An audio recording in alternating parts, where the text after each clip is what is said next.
Happy New Year. This is Octavius with North American Archery. Thank you so much for tuning into our channel. Today I want to talk to you about bow hunting New Year resolutions. We all should have them, and what they will be is goals that we want to achieve by the end of this year. It's 2025 as of today, and I just finished bow hunting on my property here in North Texas, and there's several things that I want to improve on, and I'm pretty sure you want to improve on as well. So as I was walking back out of the woods, back to my place, I wanted to try to see if there's some goals that I want to achieve. Well, I have my top 5 written down in my phone, and I did this towards the end of my bow hunting today. So the thing is, guys, is it's not easy to take any game anywhere, anytime with a bow and arrow. However, you have to set goals in order to achieve what you're setting out to achieve in bow hunting. So my top 5, without further ado, is number 1, slow down my shot process. My shot process is ever changing because I get into different situations, right?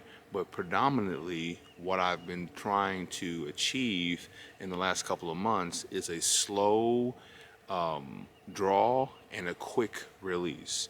And so it is snap shooting still. However, I'm still taking in the whole sight picture first. Then when I feel comfortable with the shot, then as soon as I hit anchor, I let go. I'm way more accurate that way. When I shoot faster and I slow down, when I go and I'm coming up and I draw back, by the time I hit anchor, that's when I want to let that arrow go. So that's something that I want to achieve, and I've been doing really well with that. I've shot different ways, holding 2 seconds, all kinds of different things. However, being an instinctive shooter, slowing down that initial drawback and looking and bearing down and focusing on a spot, it's going to help me be a lot better. And now I'm shooting out to 40 yards and it's pretty accurate.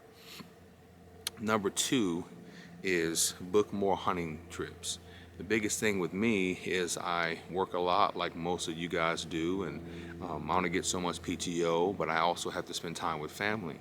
But I have sometimes 3-day weekends, a couple days through the week where I can take off of work because we might be slow or whatever it is, and I need to do a better job at booking hunting trips around the times that we might have opened up at work where PTO is not required. So I want to book different hunting trips I've been talking about over the years, and I encourage you to do the same. Number 3 is obtain a mobile hunting buddy.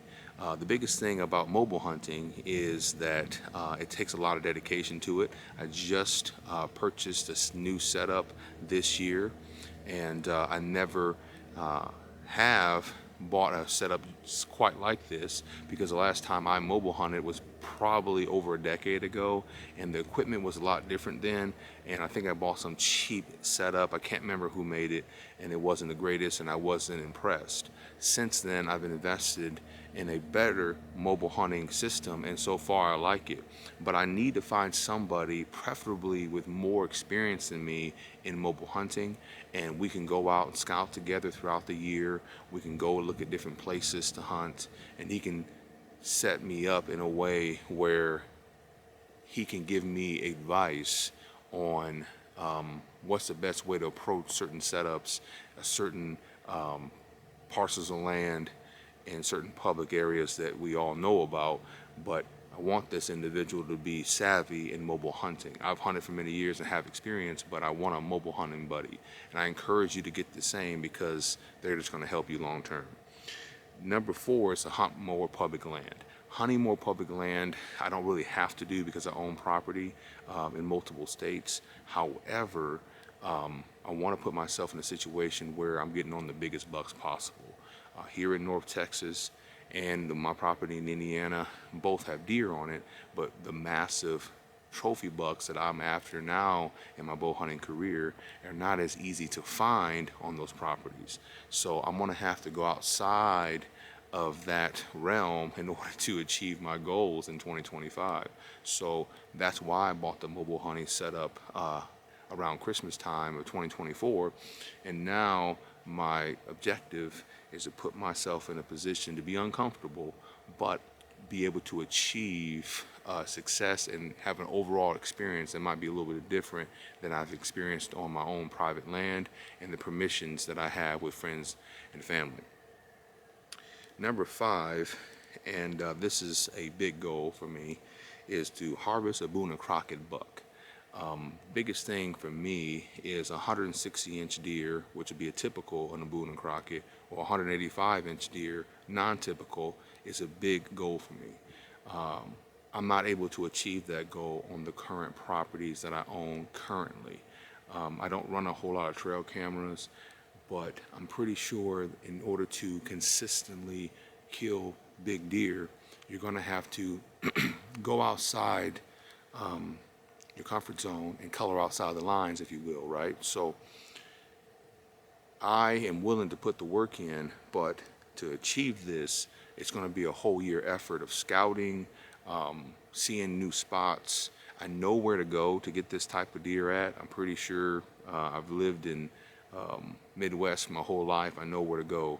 But the thing is that I need to be more dedicated to the process throughout the year in order to achieve this. So if I go a little bit shy than this Boone and Crockett buck, so be it, right? But I at least need to shoot for the stars, and then when I achieve this, I'll go up from there. So guys, I hope this helps you. What are your top 5 this year as a bow hunter? What do you want to achieve? Put it in the comments. Let me know what you would like to do this year to put yourself in a position where you know you've achieved your goals and you've improved as a bow hunter.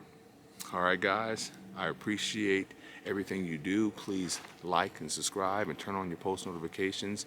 And I want you to remember this: you don't have to get ready when you stay ready.